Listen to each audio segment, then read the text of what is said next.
تمہیں کیا لگا نادیہ؟ تم یہ کیمرہ چھپا کر میرا راز جان لو گی اور میں بے خبر رہوں گی؟ ایک سرد اور گرجدار آواز نے میرے قدم زمین میں گاڑ دیے تھے۔ میں نے کانپتے ہاتھوں سے لیپ ٹاپ کی اسکرین بند کرنے کی کوشش کی، لیکن وہ ہاتھ میرے کاندھے پر پڑ چکا تھا۔ رات کے اس پہر ہسپتال کا یہ مخصوص کمرہ موت جیسی خاموشی میں ڈوبا ہوا تھا۔ مجھے لگا جیسے میری سانس کی نالی کسی نے آہنی شکنجے میں جکڑ لی ہو۔ میں نے مڑ کر اس چہرے کو دیکھا تو میری آنکھیں پھٹی کی پھٹی رہ گئیں۔ میں تو صرف سچ جاننا چاہتی تھی۔ میرے حلق سے بمشکل آواز نکلی، سچ کی قیمت چکانے کے لیے تیار ہو پھر؟ اس نے مجھے جھنجھوڑا اور پھر اسکرین پر وہ منظر چلنے لگا جس نے میرے ہوش اڑا دیے۔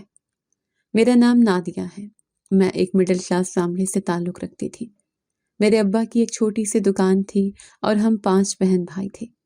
غربت اور مجبوری ہمارے گھر کی دیواروں سے ٹپکتی تھی۔ میں اپنے ارد گرد امیر لوگوں کو دیکھتی تو میرے اندر ایک آگ سی لگ جاتی۔ ابا مجھے یہ پرانے کپڑے پہن کر کالج نہیں جانا۔ میری سہیلیاں میرا مذاق اڑاتی ہیں۔ میں نے اپنا پرانا سوٹ چرپائی پر پھینکتے ہوئے چیخ کر کہا۔ ابا نے حساب کی پرانی کاپی سے سر اٹھایا اور اینک درست کی۔ بیٹی، حالات دیکھا کرو، دکان پر گاہک نہیں آتے، میں نیا سوٹ کہاں سے لاؤں؟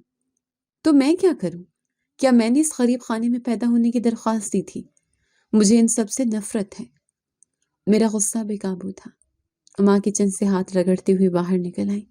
نادیہ، زبان کو لگام دو۔ تمہارے ابا دن رات خون پسینہ ایک کرتے ہیں اور تم احسان فراموش بن رہی ہو۔ شرم کرو کچھ۔ ماں نے غصے سے مجھے گھورا۔ مجھے محنت نہیں پیسہ چاہیے ماں، اور وہ میں کما کر رہوں گی۔ مجھے ڈاکٹر بننا ہے تاکہ میں بھی نمیرو جیسی زندگی گزار سکوں۔ میں نے 2 ٹوک الفاظ میں اعلان کیا۔ کمرے میں خاموشی چھا گئی۔ ابا نے ایک لمبی سانس لی اور کاپی بند کر دی۔ ڈاکٹر بننے کے لیے لاکھوں روپے کی فیس چاہیے ہوتی ہے نادیہ۔ تم نرسنگ کا کورس کر لو، ہسپتال میں نوکری مل جائے گی تو گزر بسر ہو جائے گا۔ میری اتنی ہی اوقات ہے۔ ابا کا فیصلہ حتمی تھا۔ نرس؟ میں لوگوں کی گندگی صاف کروں گی؟ کبھی نہیں، یہ مجھ سے نہیں ہوگا۔ میں نے سختی سے انکار کیا۔ تو پھر گھر بیٹھو اور چولہا سنبھالو۔ میرے پاس درخت نہیں لگے پیسوں کے۔ ابا نے سختی سے کہا اور دکان چلے گئے۔ میرے پاس کوئی راستہ نہیں تھا۔ غریب انسان کی کوئی مرضی نہیں ہوتی۔ میں نے زہر کا گھونٹ پی کر نرسنگ کر لی۔ شادی بھی ایسے ہی ایک غریب گھرانے میں کر دی گئی۔ میرا شوہر عاصم پھل کی ریڑھی لگاتا تھا۔ وہ ایک بے حس اور سیدھا انسان تھا جسے ترقی کرنے کا کوئی شوق نہیں تھا۔ عاصم، آج پھر تم یہ سڑے ہوئے کیلے اور داغدار سیب گھر لے آئے ہو؟ میں نے شاپر کو زمین پر پٹکتے غصے سے کہا۔ عاصم نے تھکاوٹ سے چرپائی پر گرتے ہوئے ماتھے سے پسینہ صاف کیا۔ نادیہ، جو بکنے سے رہ جاتا ہے وہی لاتا ہوں نا، رزق ضائع تھوڑی کرنا ہے۔ غریب آدمی ہوں، اتنا ہی کر سکتا ہوں۔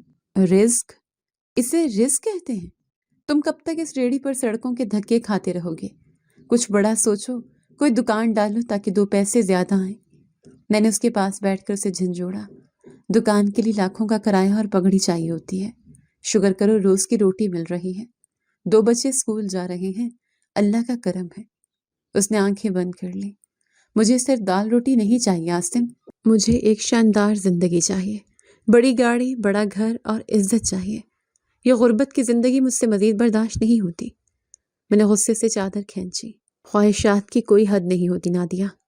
جتنی چادر ہو اتنے پاؤں پھیلانے چاہیے۔ زیادہ اڑنے کی کوشش کرو گی تو منہ کے بل گرو گے۔ چپ کر کے سو جاؤ۔ اس نے کروٹ بدل لی۔ میں نے دانت پیس لیے۔ میری ہسپتال کی ساری تنخواہ بچوں کے کپڑوں اور جوتوں پر لگ جاتی تھی تاکہ کم از کم وہ تو غریب نہ لگے، اور اس کی کمائی راشن میں اڑ جاتی تھی۔ میں اس غربت کے منحوس چکر سے نکلنا چاہتی تھی۔ میں نے شہر کے سب سے بڑے اور مہنگے ہسپتال میں نرس کی نوکری شروع کر دی تھی۔ وہاں کی دنیا ہی الگ تھی۔ کروڑ پتی لوگ بڑی بڑی گاڑیوں میں علاج کروانے آتے تھے۔ وہیں میری نظر ڈاکٹر زارا پر پڑی۔ وہ ہسپتال کی سب سے مشہور گائنیکالوجسٹ تھی۔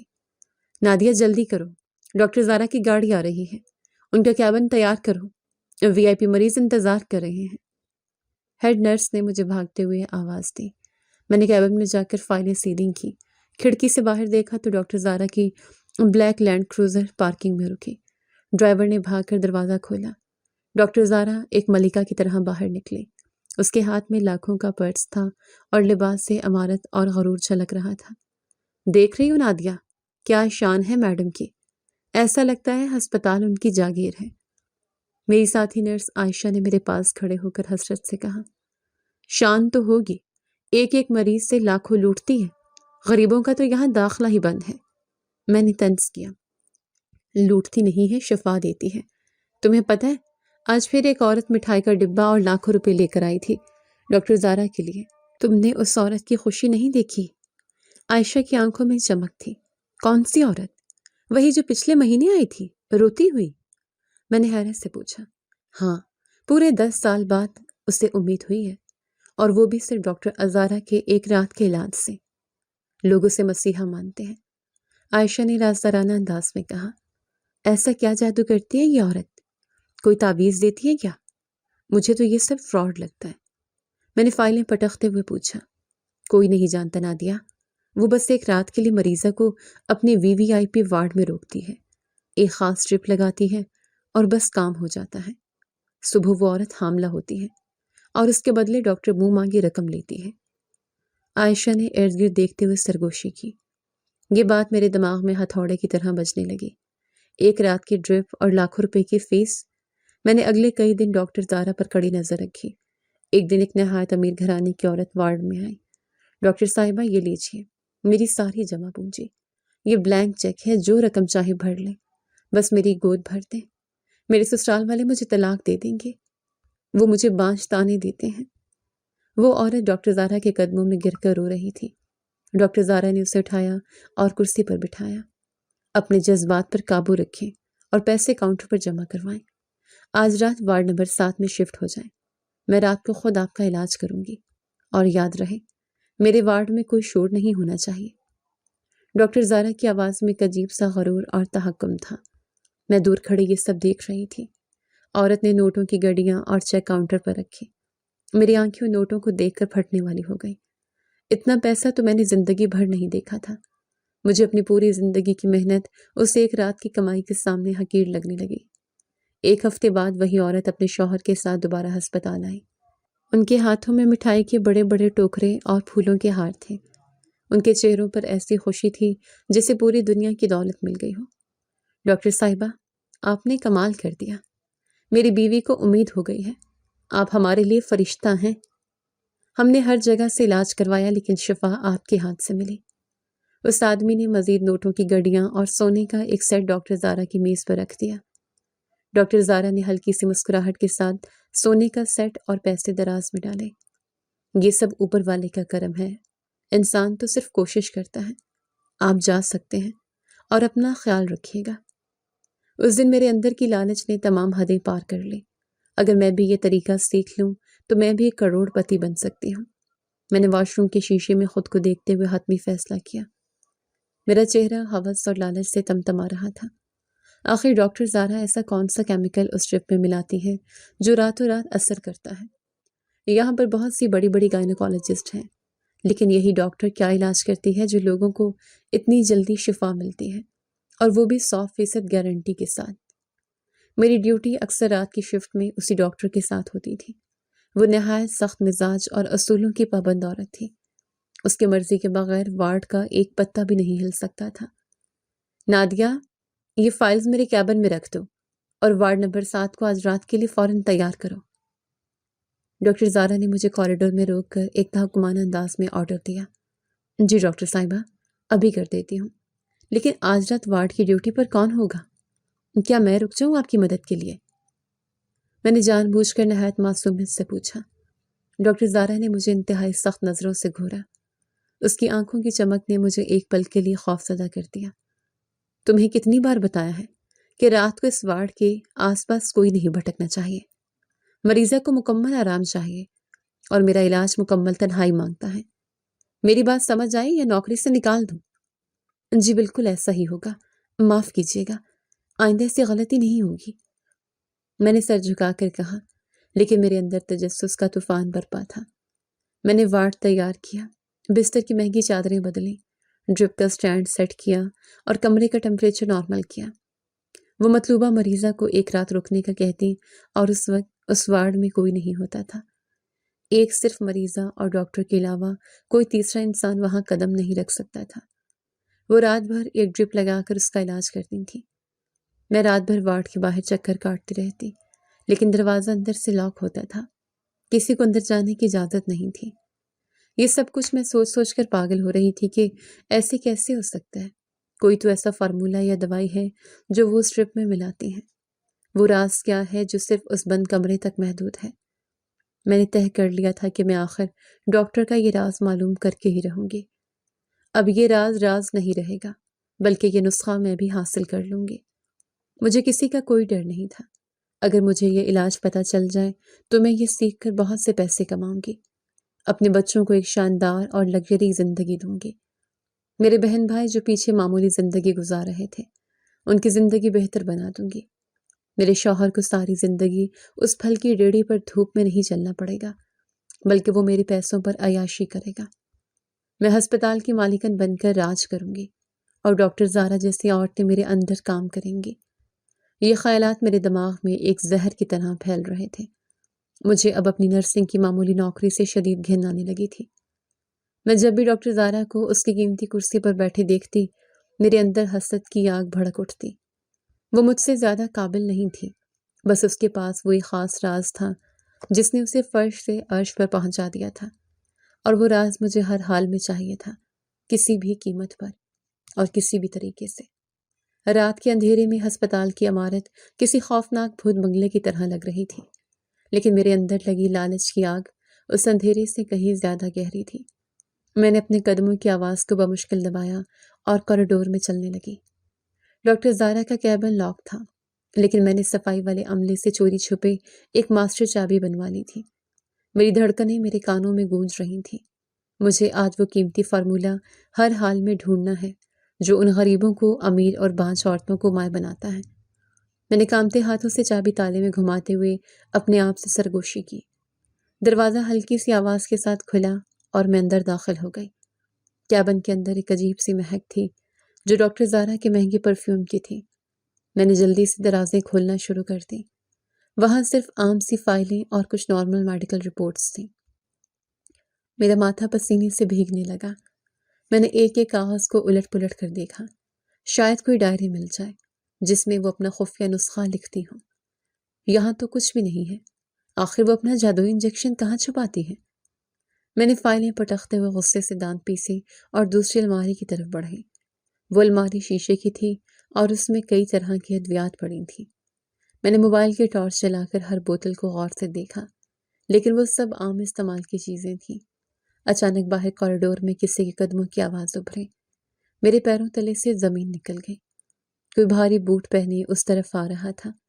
میں نے جلدی سے الماری بند کی اور دروازے کے پیچھے چھپ گئی۔ ڈیوٹی پر موجود گارڈ نے ٹارچ کی روشنی کیبن کے شیشے پر ڈالی۔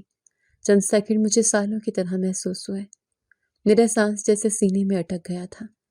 گارڈ آگے بڑھ گیا اور میں نے ایک لمبی سانس کھینچ کر کیبن سے باہر نکلنے میں ہی عافیت جانی۔ مجھے سمجھ آ گئی تھی کہ وہ قیمتی چیز کیبن میں نہیں ہوتی۔ اگلی صبح میں گھر کے کچن میں ناشتہ بنا رہی تھی، لیکن میرا دماغ ہسپتال کے VIP وارڈ میں اٹکا ہوا تھا۔ چولہے پر رکھا دودھ ابل کر گرنے لگا اور پورے کچن میں جلنے کی بو پھیل گئی۔ نادیہ، تمہارا دھیان کہاں ہے؟ سارا دودھ ضائع کر دیا تم نے۔ عاصم نے غصے سے کچن کے دروازے پر کھڑے ہو کر چیختے ہوئے کہا، میرے دھیان کو چھوڑو، تم اپنے حال پر غور کرو۔ ساری زندگی اسی سڑے ہوئے کچن میں گزارنی ہے کیا؟ میں نے گرم پتیلی کو زور سے شیلف پر پٹخا، جس سے ایک زوردار آواز پیدا ہوئی۔ تمہیں ہو کیا گیا ہے؟ پچھلے کچھ دنوں سے تم پاگلوں جیسے حرکتیں کر رہی ہو۔ بچوں کو اسکول جانا ہے اور تم دودھ جلا کر کھڑی ہو۔ عاصم نے حیرت اور مایوسی سے مجھے دیکھتے ہوئے اپنا سر تھام لیا۔ میں پاگل نہیں ہوئی، میں بس اس غریب خانے سے آزادی چاہتی ہوں، اور وہ آزادی مجھے بہت جلد ملنے والی ہے۔ میں نے آنکھوں میں ایک عجیب سی چمک لیے اسے تنبیہ کی۔ کون سی آزادی اور کیسی باتیں کر رہی ہو تم؟ غریب آدمی کی آزادی صرف موت کے بعد ہوتی ہے۔ تم کوئی غلط کام مت کر بیٹھنا نادیہ۔ شارٹ کٹ انسان کو ہمیشہ تباہی کی طرف لے کر جاتے ہیں۔ عاصم نے نرمی سے سمجھانے کی کوشش کی، لیکن اس کی آواز میں بے بسی نمایاں تھی۔ تم مجھے لیکچر مت دو، تم اپنی پھل کی ریڑھی سنبھالو اور 2 ٹکے کی کمائی پر شکر ادا کرو۔ میں اپنی قسمت خود بدلوں گی۔ میں نے 2 ٹوک الفاظ میں اسے چپ کروا دیا اور کچن سے باہر نکل آئی۔ مجھے اس شخص کی چھوٹی سوچ پر شدید غصہ آ رہا تھا۔ میں نے جلدی سے کپڑے بدلے اور ہسپتال کے لیے نکل پڑی۔ ہسپتال پہنچ کر میں نے وارڈ جانے کی بجائے سیدھا فارمیسی کا رخ کیا۔ مجھے یقین تھا کہ ڈاکٹر زارا جو بھی چیز مریضہ کو لگاتی ہے اس کا کوئی نہ کوئی سراغ فارمیسی سے ضرور ملے گا۔ انچارج طارق کاؤنٹر پر بیٹھا دوائیوں کا حساب کر رہا تھا۔ اس کے ماتھے پر سلوٹیں تھیں۔ طارق بھائی، ذرا مجھے ڈاکٹر زارا کی وی آئی پی وارڈ کے ادویات کی لسٹ تو دکھانا۔ میں نے اپنے چہرے پر ایک میٹھی اور دوستانہ مسکراہٹ سجاتے ہوئے کہا۔ طارق نے سر اٹھا کر مجھے شک کی نگاہوں سے گھورا اور رجسٹر بند کر دیا۔ تمہیں اس لسٹ سے کیا غرض نہ دیا؟ تمہاری ڈیوٹی جنرل وارڈ میں ہوتی ہے، یہ وی آئی پی وارڈ کا معاملہ ہے، تم اپنے کام سے کام رکھو۔ ارے مجھے وارڈ نمبر 7 کی ڈیوٹی پر بھیجا گیا ہے، کچھ سامان کم لگ رہا تھا، سوچا چیک کر لوں کہ کہیں رات کو کوئی مسئلہ نہ بن جائے۔ میں نے نہایت صفائی سے جھوٹ بولتے ہوئے اس کی آنکھوں میں آنکھیں ڈالی۔ طارق نے ایک پرچی میری طرف بڑھا دی۔ یہ لو دیکھ لو، وہاں کوئی سامان کم نہیں ہوتا، بس نارمل سلائن ڈرپ اور کچھ ملٹی وٹامنس چاہتے ہیں، باقی ڈاکٹر صاحبہ خود جانے اور ان کے کام جانے، میرا ان باتوں سے کوئی لینا دینا نہیں۔ طارق نے بے رخی سے جواب دیا اور دوبارہ اپنے کام میں مصروف ہو گیا۔ میں نے پرچی کو غور سے پڑھا، اس میں واقعی کوئی خاص چیز نہیں تھی۔ نارمل ڈرپ، یہ کیسے ممکن ہے؟ وہ عورت لاکھوں روپے ایک نارمل ڈرپ کے لیے تو نہیں لیتی ہوگی۔ میں نے کوریڈور میں آتے ہی اپنا ماتھا پیٹ لیا۔ میرے اندر کی الجھن مزید بڑھ گئی تھی۔ اس کا سیدھا سا مطلب یہ تھا کہ جو بھی چیز اس ڈرپ میں شامل کی جاتی ہے وہ فارمیسی سے نہیں آتی، وہ قیمتی چیز ڈاکٹر زارا اپنے ساتھ اپنے بڑے سے پرس میں لے کر آتی ہے۔ میرا دماغ تیزی سے کام کرنے لگا۔ میں نے ایک مریضہ کے کمرے کا رخ کیا جو آج رات ڈاکٹر زارا کی زیر نگرانی رہنے والی تھی۔ وہ ایک انتہائی امیر گھرانے کی عورت تھی جس نے گلے میں موٹے ہیروں کا ہار اور ہاتھوں میں قیمتی کنگن پہن رکھے تھے۔ بیگم صاحبہ، آپ تو اتنی امیر ہیں، پھر آپ نے باہر کے ملک سے علاج کیوں نہیں کروایا؟ یہاں اس ہسپتال میں کیوں آ گئی؟ میں نے ان کا بلڈ پریشر چیک کرتے ہوئے نہایت معصومیت سے ان کے دل کا راز جاننے کی کوشش کی۔ بیگم صاحبہ نے ایک لمبی اور تھکی ہوئی سانس لی اور اپنی ہیروں کی انگوٹھی کو گھمایا۔ بیٹا، پیسہ سب کچھ نہیں ہوتا، جہاں شفا لکھی ہو وہیں سے ملتی ہے۔ سنا ہے ڈاکٹر زارا کے ہاتھوں میں جادو ہے، وہ جو دوا دیتی ہیں اس سے خالی گود بھر جاتی ہے۔ جادو؟ کیا مطلب؟ آپ کو کوئی خاص دوا بتائی ہے انہوں نے جو وہ آج رات آپ کو دیں گی؟ میری آنکھوں میں تجسس کی چمک آ گئی اور میں نے ان کے چہرے کے تاثرات کو بغور دیکھا۔ مجھے کچھ نہیں معلوم، بس وہ ایک رات کا علاج ہے اور مجھے ان پر اندھا یقین ہے۔ میری ساس نے کہا تھا کہ یہ میرا آخری موقع ہے، اگر اب بھی میں ماں نہ بن سکی تو وہ اپنے بیٹے کی دوسری شادی کہیں اور کر دیں گی۔ ان کی آنکھوں میں آنسو تیرنے لگے اور آواز بھر آ گئی۔ اندھا یقین ہی تو انسان کو برباد کرتا ہے، میں تو یہ جادوئی دوا دیکھ کر رہوں گی۔ میں نے دل ہی دل میں عہد کیا اور بلڈ پریشر کی مشین سائڈ پر رکھ کر کمرے سے باہر آ گئی۔ میرے دماغ میں اب صرف ایک ہی خبر سوار تھا، اگر دوا کمرے میں شامل ہوتی ہے تو مجھے اس کمرے کے اندر دیکھنا ہوگا، لیکن اس کمرے میں تو رات کے وقت کوئی جا نہیں سکتا، تو پھر میں کیسے دیکھوں گی؟ میرے ذہن میں ایک شیطانی خیال نے جنم لیا، ایک کیمرہ، چھوٹا سا خفیہ کیمرہ جو سب کچھ ریکارڈ کر لے۔ میں نے جلدی سے ہسپتال سے 2 گھنٹے کی چھٹی لی اور شہر کی سب سے بڑی الیکٹرانکس مارکیٹ پہنچ گئی۔ دکانوں کی بھیڑ اور شور شرابے میں ایک ایسے دکاندار کے پاس گئی جس کی دکان تھوڑی سنسان اور کونے میں تھی۔ میرا دل تیزی سے دھڑک رہا تھا، لیکن لالچ نے ہر خوف اور اخلاقیات کو ختم کر دیا تھا۔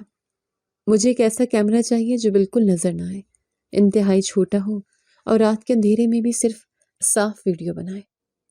میں نے دکاندار کی طرف جھک کر سرگوشی کے انداز میں کہا تاکہ کوئی اور کسٹمر سن نہ لے۔ دکاندار نے مجھے اوپر سے نیچے تک ایک عجیب نظر سے دیکھا اور پھر ایک دراز کھول کر چھوٹا سا کالے رنگ کا ڈبہ نکالا۔ باجی، یہ والا دیکھیں، یہ ایک چھوٹے سے بٹن جتنا ہے اور اس کا نائٹ ویژن رزلٹ بہت شاندار ہے۔ آپ اسے کہیں بھی چھپا سکتی ہیں اور یہ سیدھا آپ کے موبائل پر لائیو ویڈیو دکھائے گا۔ میں نے اس سیاہ رنگ کے ننھے سے کیمرے کو اپنی ہتھیلی پر رکھا۔ یہ واقعی بہت چھوٹا اور حیرت انگیز تھا۔ اس کی قیمت کتنی ہے؟ میرے پاس زیادہ پیسے نہیں ہیں، غریب بندی ہوں، کچھ رعایت کرتے ہیں۔ میں نے ہمدردی حاصل کرنے اور پیسے بچانے کی کوشش کی۔ 8,000 روپے فائنل، اس سے 1 روپیہ کم نہیں ہوگا۔ یہ امپورٹڈ مال ہے باجی، لینا ہے تو لیں ورنہ میرا ٹائم ضائع نہ کریں۔ دکاندار نے کیمرے کو واپس ڈبے میں رکھتے ہوئے حتمی فیصلہ سنا دیا۔ میرے پرس میں میرے بچوں کی اسکول فیس کے پیسے پڑے تھے۔ میں نے پرس کھولا اور وہ پیسے نکال کر گنے۔ وہ پورے 8,000 تھے۔ ایک پل کے لیے مجھے اپنے بچوں کے معصوم چہرے یاد آئے جنہیں اسکول سے نکالے جانے کا ڈر تھا، لیکن پھر کروڑ پتی بننے کا خواب ان چہروں پر حاوی ہو گیا۔ میں نے سوچا کہ یہ راز ملتے ہی میں ان پیسوں کا 1000 گنا کما لوں گی، پھر بچوں کو شہر کے سب سے مہنگے اسکول میں داخل کرواؤں گی۔ ٹھیک ہے، یہ لو پیسے، اسے پیک کر دو، مجھے ایک موبائل کے ساتھ کنیکٹ کرنے کا طریقہ بھی سمجھا دو۔ میں نے کانپتے ہاتھوں سے وہ پیسے دکاندار کے حوالے کر دیے۔ میرے ہاتھ کانپ رہے تھے لیکن مجھے اپنا مستقبل روشن نظر آ رہا تھا۔ دکاندار نے مجھے ایک ایپ ڈاؤن لوڈ کروائی اور کیمرہ کنیکٹ کر کے دکھایا۔ گھر واپس آتے ہوئے میرے اندر ایک عجیب سی بے چینی اور جوش تھا۔ میں نے کیمرہ اپنے پرس کی سب سے خفیہ جیب میں چھپا لیا تھا۔ شام کو عاصم گھر آیا تو اس کے چہرے پر تھکاوٹ اور پریشانی عیاں تھی۔ اس کے کپڑے پسینے سے بھیگے ہوئے تھے۔ نادیہ، تم نے بچوں کی فیس جمع کروا دی تھی نا؟ آج اسکول سے ان کا آخری نوٹس آیا تھا، اگر کل فیس نہ گئی تو وہ بچوں کا نام خارج کر دیں گے۔ عاصم نے چرپائی پر بیٹھتے ہوئے مجھ سے سوال کیا۔ میرے ماتھے پر پسینہ آ گیا، لیکن میں نے خود کو بڑی مہارت سے سنبھالا۔ ہاں، وہ میں کل صبح ڈیوٹی پر جانے سے پہلے کروا دوں گی۔ آج ہسپتال میں بہت رش تھا، ایمرجنسی لگی ہوئی تھی، مجھے ٹائم ہی نہیں ملا۔ تم فکر مت کرو۔ میں نے بڑی صفائی سے اس کی آنکھوں میں دھول جھونکی اور اس سے جھوٹی تسلی دی۔ کل لازمی کروا دینا ورنہ بچوں کا نام کٹ جائے گا۔ غریب آدمی کی عزت ہی کیا ہوتی ہے، لوگ باتیں بنائیں گے۔ وہ تھکاوٹ سے لیٹ گیا اور میں نے اطمینان کی سانس لی۔ مجھے اس کی عزت یا غریبی کی کوئی پرواہ نہیں تھی۔ میری منزل اب بہت بڑی تھی۔ اگلی صبح میں وقت سے پہلے ہسپتال پہنچ گئی۔ آج رات وہی امیر عورت وارڈ نمبر 7 میں شفٹ ہونے والی تھی۔ میرے پاس پورا دن تھا اس کیمرے کو فٹ کرنے کے لیے۔ میری ڈیوٹی بھی آج رات کی شفٹ میں لگ چکی تھی۔ نادیہ، آج رات ایک نئی مریض آ رہی ہے، وارڈ نمبر 7 تیار ہونا چاہیے۔ کوئی کوتاہی برداشت نہیں کروں گی۔ یہ ڈاکٹر زارا کا خاص کیس ہے۔ ہیڈ نرس مسز شمع نے مجھے ڈیوٹی روم میں آ کر سخت لہجے میں ہدایت دی۔ ان کے ہاتھ میں مریضہ کی فائل تھی۔ جی میڈم، میں بس ابھی جا کر سب سیٹ کرتی ہوں، آپ بے فکر رہیں، آج کوئی غلطی نہیں ہوگی۔ میں نے سارا سامان چیک کر لیا ہے۔ میرا دل خوشی سے اچھل پڑا اور میں نے اپنی جیب میں پڑے اس ننھے کیمرے کو مضبوطی سے پکڑ لیا۔ خیال رکھنا کوئی غلطی نہ ہو۔ ڈاکٹر زایا بہت غصے والی ہیں اور ان کے اصول بہت سخت ہیں۔ اگر انہوں نے شکایت کی تو نوکری سے ہاتھ دھو بیٹھو گی۔ مسز شمع نے وارننگ دی اور ڈیوٹی روم سے چلی گئی۔ آج کوئی غلطی نہیں ہوگی، آج تو میری زندگی بدلنے کا دن ہے۔ میں اس ہسپتال کی مالکن بننے والی ہوں۔ میں نے شیشے میں دیکھ کر خود کو مسکراتے ہوئے تسلی دی اور وارڈ نمبر 7 کی طرف چل پڑی۔ کمرہ بالکل خالی اور پرسکون تھا۔ وی آئی پی وارڈ ہونے کی وجہ سے یہاں ہر چیز انتہائی قیمتی اور شاندار تھی۔ مخملی پردے، امپورٹڈ بستر اور مہنگی کرسیاں رکھی تھیں۔ میں نے دروازہ اندر سے لاک کیا اور پورے کمرے کا بغور جائزہ لینے لگی۔ مجھے ایک ایسی جگہ چاہیے تھی جہاں سے پورا بستر اور ڈرپ سٹینڈ صاف نظر آئے، لیکن کیمرہ کسی کی نظروں میں نہ آئے۔ کہاں لگاؤں اسے کہ پوری نظر پڑے لیکن کسی کو ذرا بھی شک نہ ہو۔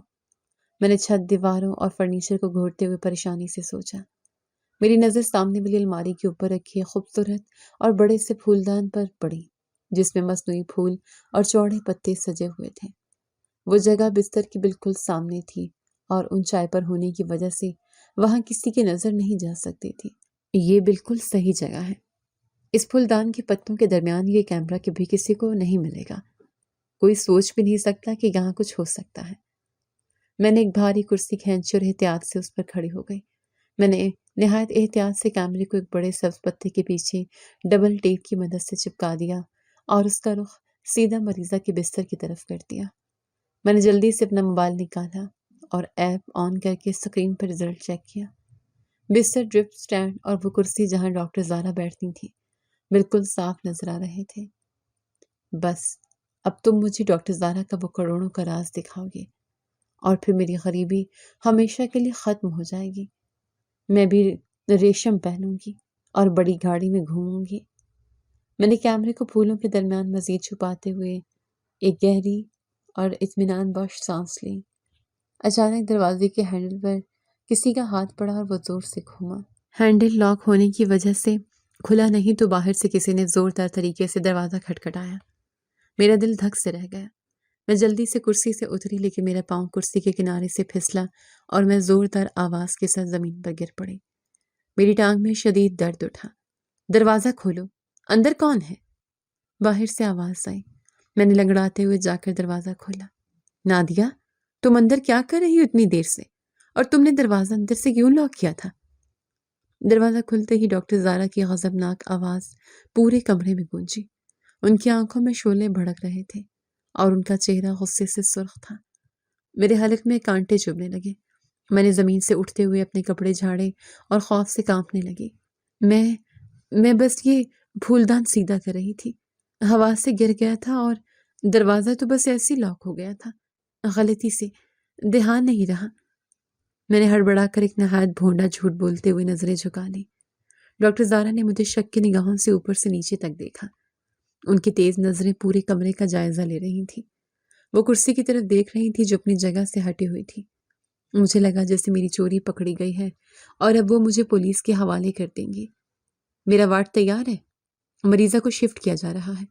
تم فوراً باہر جاؤ اور آئندہ اس کمرے کے آس پاس نظر نہ آنا۔ اگر تم مجھے یہاں دوبارہ دکھی تو تمہاری ٹانگیں توڑ دوں گی۔ انہوں نے مجھے گھورتے ہوئے سختی سے راستہ چھوڑا۔ جی ڈاکٹر صاحبہ، سب تیار ہے، میں بس جا ہی رہی ہوں۔ میں نے سر جھکایا اور تیزی سے باہر نکل آئی۔ میرا دل سینے سے باہر آنے کو بے تاب تھا اور میری ٹانگیں خوف سے کانپ رہی تھیں۔ میں نے سیدھا ڈیوٹی روم کا رخ کیا اور دروازہ بند کر کے کرسی پر گر پڑی۔ میں نے اپنا موبائل نکالا اور اسکرین کی طرف دیکھا۔ کیمرہ بالکل صحیح کام کر رہا تھا اور مجھے خالی بستر نظر آ رہا تھا۔ اب بس رات کا انتظار ہے اور پھر میں اس ڈاکٹر زارا کا وہ راز جان لوں گی جو اسے نوٹوں کی بارش میں نہلاتا ہے۔ میں نے اسکرین پر اپنی انگلیاں پھیرتے ہوئے ایک خوفناک مسکراہٹ کے ساتھ خود سے وعدہ کیا۔ رات کا اندھیرا گہرا ہو چکا تھا اور ہسپتال کے کوریڈور میں ایک پر اسٹار سی خاموشی چھا گئی تھی۔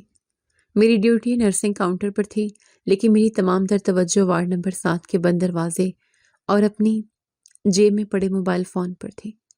مجھے اکیلے میں اپنا موبائل چیک کرنا تھا۔ میں نے جلدی سے واش روم کا رخ کیا اور دروازہ اندر سے لاک کر دیا۔ میرے ہاتھ کانپ رہے تھے جب میں نے اپنی جیب سے موبائل نکالا اور کیمرے کی ایپ آن کی۔ اسکرین پر لوڈنگ کا نشان گھومنے لگا۔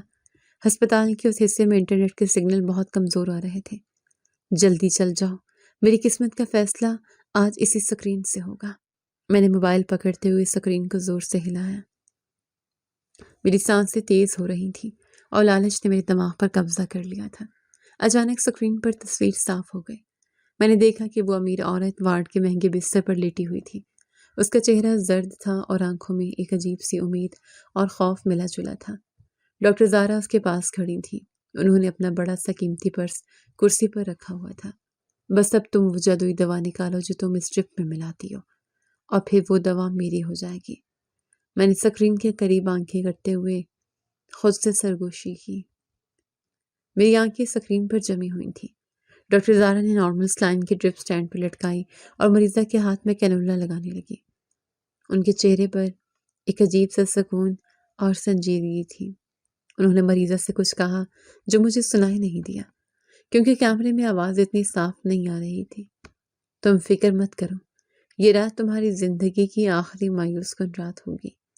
میں نے اندازہ لگایا کہ ڈاکٹر زارا شاید یہی کہہ رہی ہوں گی کہ مریضہ نے اس بات میں سر ہلایا اور آنکھیں بند کر لی۔ اب ڈاکٹر زارا نے ڈرپ کو سیٹ کیا اور اس کے قطرے گرنے کی رفتار کو کنٹرول کیا۔ اس کے بعد وہ مڑ کر اپنی کرسی کی طرف گئی۔ وہ اپنے پرس کی طرف ہاتھ بڑھا رہی تھی۔ میرا دل اتنی زور سے دھڑکا کہ مجھے لگا پسلیاں توڑ کر باہر آ جائے گا۔ ہاں بس یہی وہ لمحہ ہے، یہی وہ راز ہے جو مجھے کروڑ پتی بنائے گا۔ میں نے خوشی اور ہیجان سے کامتے موبائل کو دونوں ہاتھوں سے مضبوطی سے پکڑ لیا، لیکن اسی لمحے اسکرین پر تصویر منجمد ہو گئی۔ گول دائرہ دوبارہ گھومنے لگا۔ میرے موبائل کے سگنل غائب ہو چکے تھے۔ میں نے جلدی سے واش روم کا دروازہ کھولا اور کوریڈور کی طرف بھاگی تاکہ سگنل واپس آ جائے۔ یہ میرے ساتھ ہی کیوں ہوتا ہے؟ جب منزل سامنے ہوتی ہے تو کوئی نہ کوئی رکاوٹ آ جاتی ہے۔ میں نے غصے سے پاؤں زمین پر مارا اور موبائل کو کوریڈور کی کھڑکی کے قریب لے گئی۔ سگنل واپس آئے لیکن تب تک ایپ ڈسکنیکٹ ہو چکی تھی۔ میں نے دوبارہ ایپ آن کرنے کی کوشش کی لیکن کیمرہ آف لائن دکھا رہا تھا۔ شاید کیمرے کی بیٹری کمزور ہو گئی تھی یا پھر وہ وائی فائی سے ڈسکنیکٹ ہو گیا تھا۔ مجھے ایسا لگا جیسے کسی نے میرے منہ سے نوالا چھین لیا ہو۔ میں مایوسی سے دیوار کے ساتھ لگ کر کھڑی ہو گئی۔ کوئی بات نہیں نادیہ، کیمرے کے اندر میموری کارڈ موجود ہے، وہ سب کچھ ریکارڈ کر رہا ہوگا، صبح ہوتے ہی وہ کارڈ تمہارے پاس ہوگا۔ میں نے خود کو تسلی دی اور گہری سانس لے کر اپنے غصے پر قابو پانے کی کوشش کی۔ مجھے صبح تک کا انتظار کرنا تھا۔ میں واپس نرسنگ کاؤنٹر پر آ گئی۔ رات کا پچھلا پہر شروع ہو چکا تھا۔ عائشہ کرسی پر بیٹھی اونگ رہی تھی۔ میں نے وارڈ 7 کی طرف دیکھا۔ وہاں مکمل خاموشی تھی، نہ کوئی آواز، نہ کوئی حرکت۔ مجھے اندر سے ایک عجیب سی بے چینی کھائے جا رہی تھی۔ نادیہ، تم ابھی تک جاگ رہی ہو؟ جا کر آرام کر لو۔ میں جاگ رہی ہوں، عائشہ نے آنکھیں ملتے ہوئے مجھ سے کہا۔ اس کی آواز میں نیند کا خمار تھا۔ نہیں، مجھے نیند نہیں آ رہی، تم سو جاؤ، میں کاؤنٹر سنبھال لیتی ہوں۔ میں نے اسے جواب دیا اور کرسی پر بیٹھ کر فائلیں دیکھنے کا ڈرامہ کرنے لگی۔ مجھے ڈر تھا کہ اگر میں سو گئی تو صبح کیمرہ نکالنے کا موقع ہاتھ سے نکل جائے گا۔ رات گزرنا محال ہو گئی تھی۔ ایک ایک منٹ ایک ایک سال کے برابر لگ رہا تھا۔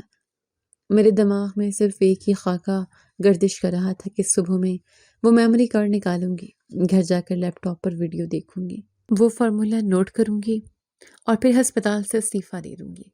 میں اپنا کلینک کھولوں گی اور شہر کے سب سے امیر لوگ میرے پاس آئیں گے۔ میں ان سے منہ مانگی فیس لوں گی۔ میں نے آنکھیں بند کر کے اپنے شاندار مستقبل کا تصور کیا۔ میرے ہونٹوں پر ایک لالچی مسکراہٹ پھیل گئی۔ صبح کے 5 بج چکے تھے۔ ہسپتال میں ہلکی ہلکی چہل پہل شروع ہو گئی تھی۔ صفائی والا عملہ اپنا کام کر رہا تھا۔ میں بے صبری سے وارڈ 7 کے دروازے کی طرف دیکھ رہی تھی۔ بالآخر صبح 6 بجے دروازے کا ہینڈل گھوما۔ میرا دل ایک بار پھر تیزی سے دھڑکنے لگا۔ ڈاکٹر زارا وارڈ سے باہر آئی۔ ان کا چہرہ تھکا ہوا لگ رہا تھا، لیکن ان کی آنکھوں میں ایک عجیب سا نور اور سکون تھا۔ ان کے ہاتھ میں ان کا قیمتی پرس تھا۔ نادیہ، مریضہ کو ہوش آ چکا ہے، وہ بالکل ٹھیک ہے، اسے صبح کا ناشتہ دے دو اور دوپہر تک ڈسچارج کر دینا۔ ڈاکٹر زارا نے کاؤنٹر کے پاس آ کر مجھے پرسکون لہجے میں ہدایات دی۔ ان کی آواز میں کوئی تھکاوٹ نہیں تھی۔ جی ڈاکٹر صاحبہ، میں ابھی جا کر ان کا خیال رکھتی ہوں، آپ بے فکر رہیں۔ میں نے نہایت تابعداری سے سر جھکایا۔ میری نظریں ان کے پرس پر جمی ہوئی تھیں، جس میں وہ کروڑوں کا راز بند تھا۔ ڈاکٹر زارا نے ایک آخری نظر وارڈ کی طرف ڈالی اور پھر ہسپتال کے مرکزی دروازے کی طرف چل پڑی۔ میں نے ان کے جانے کا انتظار کیا اور پھر تیزی سے وارڈ نمبر 7 کی طرف بھاگی۔ دروازہ کھول کر میں اندر داخل ہوئی۔ مریضہ بستر پر آنکھیں بند کیے لیٹی تھی۔ اس کے چہرے پر ایک عجیب سی طمانینت تھی جو میں نے رات کو نہیں دیکھی تھی۔ وہ سکون سے سو رہی تھی۔ میں نے جلدی سے کرسی کھینچی اور الماری کے پاس رکھی۔ شکر ہے وہ سو رہی ہے، ورنہ مجھے سوالوں کے جواب دینے پڑتے۔ میں نے دل ہی دل میں اللہ کا شکر ادا کیا اور کرسی پر چڑھ گئی۔ میرے کامتے ہاتھوں نے پھولدان کے پتوں کو ہٹایا۔ کیمرہ بالکل اسی جگہ پر موجود تھا جہاں میں نے اسے لگایا تھا۔ میں نے جلدی سے اسے اتارا اور اپنی جیب میں ڈال دیا۔ کرسی کو واپس اس کی جگہ پر رکھا اور ایک گہری سانس لی۔ آخرکار تم میرے پاس آ ہی گئے۔ اب میری قسمت بدلنے سے کوئی نہیں روک سکتا۔ میں نے اپنی جیب پر ہاتھ رکھ کر کیمرے کی موجودگی کو محسوس کیا اور خوشی سے میری آنکھوں میں آنسو آ گئے۔ میں نے جلدی سے مریضہ کا بلڈ پریشر چیک کیا تاکہ اگر وہ جاگ جائے تو اسے مجھ پر شک نہ ہو۔ وہ واقعی بالکل نارمل تھے۔ میں نے اسے ناشتہ دیا اور وہ اپنی ڈیوٹی ختم کر کے ہسپتال سے باہر نکل آئی۔ باہر صبح کی تازہ ہوا چل رہی تھی، لیکن مجھے اس کی کوئی پرواہ نہیں تھی۔ میرا دماغ صرف اس میموری کارڈ میں چھپے راز میں الجھا ہوا تھا۔ میں نے جلدی سے رکشہ روکا اور گھر کا پتہ بتایا۔ رکشے والے بھیا، ذرا تیز چلانا، مجھے گھر پہنچنے کی بہت جلدی ہے۔ میں نے بے صبری سے رکشے والے کو ہدایت دی۔ میری ٹانگیں مسلسل ہل رہی تھیں۔ باجی رکشہ ہے، کوئی ہوائی جہاز تھوڑی ہے، جتنا تیز چل سکتا ہے چلا رہا ہوں۔ رکشے والے نے آئینے میں مجھے گھور کر دیکھا اور ایکسلریٹر پر پاؤں دبا دیا۔ میں نے سارا راستہ اسی بے چینی میں گزارا۔ گھر پہنچی تو عاصم پھل کی ریڑھی تیار کر رہا تھا۔ اس کے ماتھے پر پسینہ تھا اور چہرے پر وہی پرانی غریبی کی تھکاوٹ تھی۔ نادیہ تم آ گئی، جلدی سے ناشتہ دے دو، مجھے منڈی جانا ہے مال لانے کے لیے۔ عاصم نے مجھے دیکھتے ہی اپنے کام سے ہاتھ روکے اور مجھ سے ناشتے کا مطالبہ کیا۔ تمہیں اپنے ناشتے کی پڑی ہے؟ یہاں میری پوری زندگی بدلنے والی ہے۔ تم خود کچھ بنا کر کھا لو، مجھے بہت ضروری کام ہے۔ میں نے انتہائی حقارت سے اس کی طرف دیکھا اور تیزی سے کمرے کی طرف بڑھنے لگی۔ مجھے اس وقت عاصم کی شکل سے بھی الجھن ہو رہی تھی۔ تمہیں ہو کیا گیا نادیہ؟ میں صبح سے کام کر رہا ہوں اور تم مجھ سے اس طرح بات کر رہی ہو۔ تم نے بچوں کی فیس جمع کروائی ہے؟ عاصم غصے سے میرے پیچھے آیا اور اس نے میرا بازو پکڑ کر مجھے روکا۔ Fees fees fees? تم اس 2 ٹکے کی فیس کے لیے میرا دماغ مت کھاؤ۔ میں تمہیں بتا رہی ہوں کہ ہمارے غریبی کے دن ختم ہونے والے ہیں۔ میں نے جھٹکے سے اپنا بازو اس کی گرفت سے چھڑوایا۔ میری آنکھوں میں غصہ اور پاگل پن تھا۔ کون سے غریبی کے دن ختم ہونے والے ہیں؟ تم نے کوئی چوری تو نہیں کر لی نادیہ؟ مجھے سچ سچ بتاؤ، یہ کیسی باتیں کر رہی ہو تم؟ عاصم کے چہرے پر خوف اور پریشانی کے آثار نمایاں ہو گئے۔ اسے مجھ پر شک ہو رہا تھا۔ چوری غریب کرتے ہیں، میں تو اب امیر ہونے والی ہوں، اور وہ بھی بہت جلد۔ تم بس دیکھتے جاؤ، میں وہ راز لے آئی ہوں جو ہمیں محلوں میں لے جائے گا۔ میں نے طنزیہ اور خوفناک کہکا لگایا اور اپنے کمرے کا دروازہ اندر سے بند کر لیا۔ نادیہ دروازہ کھولو، مجھے بتاؤ تم کیا کرنے والی ہو؟ اللہ کے واسطے کوئی غلط قدم مت اٹھانا، ہمارے بچے برباد ہو جائیں گے۔ عاصم نے باہر سے دروازہ پیٹنا شروع کر دیا، لیکن میں نے اس کی آواز کو مکمل طور پر نظر انداز کر دیا۔ میں نے اپنا پرانا لیپ ٹاپ بستر پر رکھا اور اسے آن کیا۔ لیپ ٹاپ سٹارٹ ہونے میں بہت وقت لے رہا تھا۔ میری بے صبری بڑھتی جا رہی تھی۔ میں نے جیب سے کیمرہ نکالا اور اس میں سے چھوٹا سا میموری کارڈ نکال لیا۔ جلدی آن ہو جاؤ، میری قسمت کا دروازہ جلدی کھولو۔ میں نے لیپ ٹاپ کی اسکرین کو گھورتے ہوئے دانت پیسے اور کی بورڈ پر انگلیاں مارنے لگی۔ بالآخر لیپ ٹاپ آن ہو گیا۔ میں نے کارڈ ریڈر میں میموری کارڈ نکالا اور اسے لیپ ٹاپ کے ساتھ کنیکٹ کیا۔ اسکرین پر فولڈر اوپن ہو گیا۔ اس میں صرف ایک ہی ویڈیو فائل تھی جو پوری رات کی ریکارڈنگ پر مشتمل تھی۔ بس اب صرف ایک ہی کلک کا فاصلہ ہے اور پھر ڈاکٹر زہرا کا وہ جادوئی فارمولا میرے ہاتھ میں ہوگا۔ میں نے کانپتے ہاتھوں سے ماؤس کا بٹن دبایا۔ ویڈیو اسکرین پر چلنے لگی، لیکن اچانک لیپ ٹاپ کی اسکرین پر لکیریں ابھریں اور ایک عجیب سی آواز کے ساتھ اسکرین مکمل سیاہ ہو گئی۔ میرے پرانے لیپ ٹاپ نے عین اس وقت دم توڑ دیا جب میری منزل میرے سامنے تھی۔ نہیں، ایسا نہیں ہو سکتا۔ میری قسمت اتنی بری کیسے ہو سکتی ہے؟ میں نے غصے اور فرسٹریشن سے اپنے بال نوچتے ہوئے لیپ ٹاپ کو زور سے مکہ مارا۔ میرا دل چاہ رہا تھا کہ میں اس کباڑ مشین کو دیوار پر دے ماروں۔ نادیہ، اندر کیا توڑ پھوڑ کر رہی ہو؟ دروازہ کھولو، ورنہ میں دروازہ توڑ دوں گا۔ باہر سے عاصم کی گھبرائی ہوئی اور تیز آواز آئی۔ وہ مسلسل دروازہ پیٹ رہا تھا۔ میں نے غصے سے دروازہ کھولا اور اس کی طرف شعلہ بار نظروں سے دیکھا۔ تمہاری اس غریبی نے میری زندگی عذاب کر دی ہے۔ ایک لیپ ٹاپ تک ٹھیک نہیں ہے اس منحوس گھر میں۔ تم کس کام کے مرد ہو؟ میں نے اپنا سارا غصہ اور مایوسی عاصم کے منہ پر دے ماری۔ میری آنکھوں سے غصے کے آنسو بہہ رہے تھے۔ عاصم نے مجھے صدمے اور دکھ سے دیکھا۔ اس کے چہرے پر بے بسی تھی۔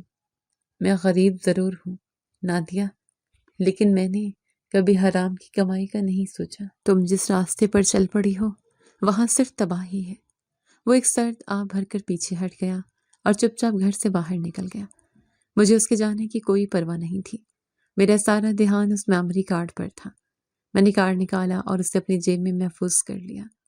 مجھے فیصلہ کرنا تھا کہ اب اس ویڈیو کو کہاں دیکھا جائے۔ میرے ذہن میں ہسپتال کا خیال آیا۔ میری ڈیوٹی رات کو تھی اور رات کو وقت ڈاکٹر زہرا کا مخصوص کمرہ خالی ہوتا تھا۔ وہاں لیپ ٹاپ بھی موجود ہوتا تھا جس پر مریضوں کا ریکارڈ رکھا جاتا تھا۔ وقت گزارنا مشکل ہو رہا تھا، لیکن بالآخر رات ہو گئی۔ میں معمول سے 1 گھنٹے پہلے ہسپتال پہنچ گئی۔ کوریڈور میں موت جیسی خاموشی چھائی ہوئی تھی۔ میں نے ادھر ادھر دیکھا اور تیزی سے ڈاکٹر زہرا کے مخصوص کمرے میں داخل ہو گئی اور دروازہ اندر سے لاک کر لیا۔ کمرے میں گھپ اندھیرا تھا، صرف لیپ ٹاپ کی اسکرین کی ہلکی روشنی تھی۔ میں نے جلدی سے USB پورٹ میں کارڈ ریڈر لگایا۔ یہی سوچتے ہوئے میں نے جلدی سے ویڈیو ریکارڈنگ کھولی۔ ویڈیو شروع ہوئی تو میرا دل بے ترتیب دھڑک رہا تھا۔ میں نے دیکھا کہ ایک بانجھ عورت بستر پر لیٹی ہوئی تھی اور ڈاکٹر زہرا اسے ڈرپ لگا کر ایک سائڈ پر ہو کر بیٹھ گئی۔ کچھ دیر بعد کمرے کی لائٹ مدھم ہو گئی اور وہ آہستہ آہستہ اپنی کرسی سے اٹھی اور اپنے پرس کی طرف بڑھی۔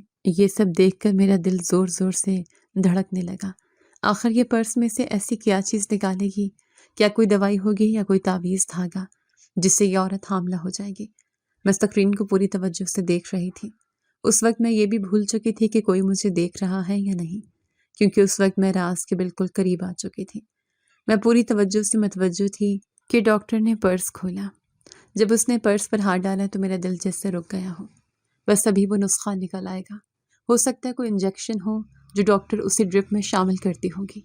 دل میں طرح طرح کے سوالات آ رہے تھے اور ان کے جوابات میں خود دے رہی تھی، مگر اگلے لمحے جو چیز اس نے نکالی اسے دیکھ کر میری آنکھوں میں آنسو آ گئے، کیونکہ وہ کوئی دوا نہیں تھی، نہ ہی کوئی تعویذ دھاگا تھا، بلکہ ڈاکٹر نے اپنے پرس سے ایک چھوٹا سا قرآن پاک نکالا اور خاموشی سے جائے نماز بچھا کر نماز پڑھی اور بہت دیر تک ہاتھ اٹھا کر اللہ سے دعا کرتی رہی اور اس کے بعد قرآن پاک کی تلاوت کرنے لگی۔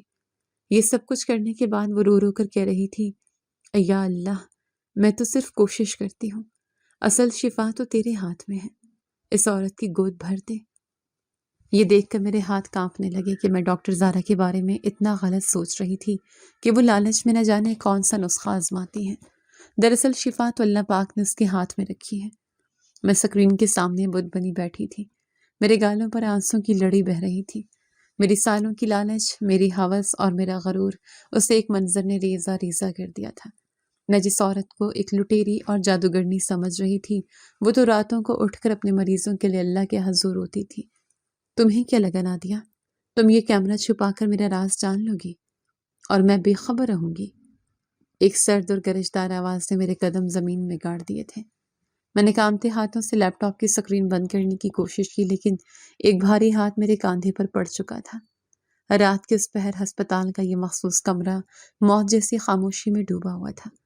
مجھے لگا جیسے میری سانس کی نالی کسی نے اپنے شکنجے میں جکڑ لی ہو۔ میں نے مڑ کر اس چہرے کو دیکھا تو میری آنکھیں خوف سے پھٹی کی پھٹی رہ گئی۔ سامنے ڈاکٹر زارا کھڑی تھی۔ میں تو صرف سچ جاننا چاہتی تھی ڈاکٹر صاحبہ۔ میرے حلق سے بمشکل آواز نکلی اور میں کرسی سے نیچے اسے رکھ کر فرش پر بیٹھ گئی۔ سچ کی قیمت چکانے کے لیے تیار ہو؟ پھر تم نے میری پرائیویسی میں دخل اندازی کی ہے۔ تم جانتی ہو میں تمہیں سیدھا جیل بھجوا سکتی ہوں۔ ڈاکٹر زارا نے مجھے غصے سے جھنجھوڑا۔ ان کی آنکھوں میں سختی تھی، لیکن ساتھ ہی ایک عجیب سی مایوسی بھی تھی۔ مجھے جیل مت بھیجے، میں اندھی ہو چکی تھی۔ لالچ نے میرے دماغ پر پردہ ڈال دیا تھا۔ مجھے لگا آپ کے پاس کوئی خاص کیمیکل ہے جو آپ رات کے اندھیرے میں لگاتی ہیں۔ میں ان کے قدموں میں گر کر رونے لگی۔ میرا سارا تکبر خاک میں مل چکا تھا۔ ڈاکٹر زارا نے ایک لمبی سانس لی اور مجھے کندھے سے پکڑ کر زبردستی اٹھا کر کرسی پر بٹھایا۔ جس راز کو تم پیسہ کمانے کا طریقہ سمجھ رہی تھی، وہ دراصل اخلاص، محنت اور اللہ پر یقین ہے۔ میرا اللہ پر مکمل یقین تھا اور مجھے اللہ تعالیٰ نے ان مریضوں کے لیے صرف ایک وسیلہ بنایا تھا، جبکہ اولاد دینے والا تو اللہ تعالیٰ ہے۔ شفا اللہ کے ہاتھ میں ہوتی ہے، انسان صرف علاج کرتا ہے۔ ان کی آواز اب نرم ہو چکی تھی، لیکن اس میں چھپی نصیحت میرے دل کو چیر رہی تھی۔ لیکن آپ ان امیر عورتوں سے لاکھوں روپے فیس کیوں لیتی ہیں؟ میں نے خود انہیں آپ پر نوٹوں کی بارش کرتے دیکھا ہے۔ میرے اندر کا وہ آخری سوال جو اب بھی مجھے الجھا رہا تھا، میں نے روتے ہوئے پوچھ لیا۔ ڈاکٹر زارا نے اپنی کرسی کھینچ کر میرے سامنے بیٹھ گئیں۔ ان کے چہرے پر ایک عجیب سا سکون آ گیا۔ تمہیں پتہ نادیہ، میں جو پیسے نہ امیر مریضوں سے لیتی ہوں وہ خود پر خرچ نہیں کرتی۔ میں آج بھی صرف اپنے ہسپتال کی تنخواہ پر گزارا کرتی ہوں۔ میری وہ کروڑوں کی گاڑی اور بنگلہ میری خاوند کی وراثت ہے، میری کمائی نہیں۔ انہوں نے انتہائی پرسکون لہجے میں مجھے وہ سچ بتایا جس نے میرے پیروں تلے سے زمین نکال دی۔ تو پھر وہ لاکھوں روپے کہاں جاتے ہیں؟ میں نے حیرت سے آنکھیں پھاڑ کر ان کی طرف دیکھا۔ مجھے اپنے کانوں پر یقین نہیں آ رہا تھا۔ وہ پیسے یتیم بچوں اور بیواؤں کے ادارے میں جاتے ہیں، جو ادارہ میں نے اپنے نام سے نہیں بلکہ ایک گمنام شخص کے نام سے بنایا ہوا ہے۔ میں ان امیروں کی دولت ان غریبوں تک پہنچانے کا ایک ذریعہ ہوں جنہیں معاشرہ بھول جاتا ہے۔ ڈاکٹر زارا کے چہرے پر ایک روحانی چمک تھی جسے میں آج تک غرور سمجھتی رہی تھی۔ یہ سن کر میری روح تک کانپ گئی۔ مجھے اپنی غلط سوچ پر انتہائی شرمندگی ہوئی کہ میں زمین میں گڑ جانا چاہتی تھی۔ میں اپنے شوہر عاصم کو اس کی حلال کمائی پر تانے دیتی تھی۔ میں اپنے بچوں کے رزق کو حقیر سمجھتی تھی، اور دوسری طرف یہ عورت لاکھوں کما کر بھی ایک عام سی تنخواہ پر گزارا کر رہی تھی تاکہ یتیموں کا پیٹ پل سکے۔ مجھے معاف کر دیں ڈاکٹر زارا، مجھے اللہ کے لیے معاف کر دیں۔ میں ایک بہت گھٹیا عورت ہوں۔ میں نے ناشکری کی ہے۔ میں نے اپنے حلال رزق کو ٹھکرا کر حرام کا راستہ چنا۔ میں نے اپنے دونوں ہاتھ جوڑ کر ان کے سامنے گڑ گڑانا شروع کر دیا۔ میرے آنسو رکنے کا نام نہیں لے رہے تھے۔ معافی مجھ سے نہیں، اللہ سے مانگو نادیہ۔ اس نے تمہیں ایک نیک شوہر اور صحت مند بچے دیے ہیں، لیکن تم ان نعمتوں کو چھوڑ کر دوسروں کے محلات کو دیکھ کر کڑتی رہی۔ یاد رکھو، جو انسان اپنی چادر سے باہر پاؤں نکالتا ہے وہ ہمیشہ ٹھوکر کھاتا ہے۔ ڈاکٹر زارا نے میرے سر پر ہاتھ رکھا۔ ان کا وہ لمس میرے اندر لگی لالچ کی ساری آگ کو بجھا گیا۔ میں نے کیمرہ اس سے رات اتار لیا تھا جب تم گر گئی تھی، لیکن میں نے تمہیں موقع دیا کہ تم خود اپنی آنکھوں سے حقیقت دیکھو تاکہ تمہارا ضمیر جاگ سکے۔ اگر میں تمہیں اس دن نکال دیتی تو تم کسی اور ہسپتال میں جا کر یہی گھٹیا حرکت کرتی۔ ڈاکٹر زارا نے میز پر رکھا وہ ننھا کیمرہ میری طرف سرکا دیا۔ مجھے سمجھ آ گئی کہ وہ سب جانتی تھیں، لیکن انہوں نے مجھے میری ہی نظروں میں گرنے کے لیے یہ سب کرنے دیا۔ اس دن میں نے سچے دل سے توبہ کر لی کہ میں کسی کے بارے میں کبھی غلط نہیں سوچوں گی۔ میں نے اسی وقت عاصم کو فون کیا اور روتے ہوئے اس سے اپنے ہر تانے، ہر برے سلوک کی معافی مانگی۔ میں نے اسے بتایا کہ وہ ایک عظیم انسان ہے جو حلال کماتا ہے۔ عاصم نے میری آواز سن کر مجھے تسلی دی اور کہا کہ وہ مجھ سے کوئی ناراضگی نہیں رکھتا۔ مجھے یہ سب سن کر اور دیکھ کر یہ مکمل یقین ہو گیا کہ اگر انسان کا بھروسہ اللہ پر ہو تو اللہ بہت کچھ دیتا ہے، اور اصل شفا دینے والا اور رزق دینے والا صرف اللہ ہے، لیکن انسان کو صرف وسیلہ بناتا ہے، جیسے اس ڈاکٹر زارا کو ان لوگوں کے لیے وسیلہ بنایا جو بے اولاد تھے اور ان یتیموں کے لیے جو بے آسرا تھے۔ میری لالچ کا وہ سفر جو تباہی کی طرف جا رہا تھا، آج ایک سچی توبہ اور ہدایت پر ختم ہو چکا تھا۔